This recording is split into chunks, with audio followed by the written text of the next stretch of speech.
చేపల చెరువు లేదు నేను వయసు తీసుకున్నాను ఆల్రెడీ కట్టేసిన డబ్బు అక్కడ చేపల చెరువు కుదరకుదో గొడవ రోడ్డు మీద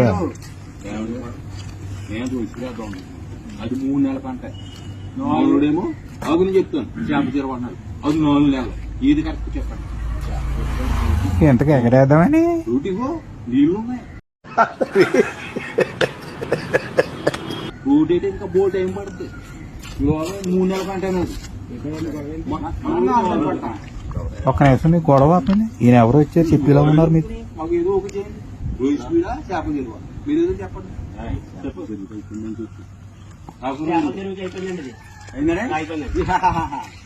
గెలుపు ఎలా చేస్తావు నువ్వు చూస్తాను ఏమీ చూడలేదు ప్రభుత్వం గమనించవలసింది ఏంటంటే రానున్న రోజులు ఇది చేపల చెరువు రొయ్యలకి ఉపయోగించేలా ఉన్నారు ప్రజలు. జరిగేది కూడా అది. తక్షణమే ప్రభుత్వం స్పందించి ఈ రోడ్డు వేస్తే ఈ సమస్య తీరుతుంది. లేకపోతే ఇది చేపల చెరువుకి రొయ్యల చెరువుకి ఉపయోగపడతాం తప్ప ఈ రోడ్డు ఎందుకు అధికారులు స్పందించి ఈ రోడ్డు వేయవలసిందిగా కోరుతున్నాం.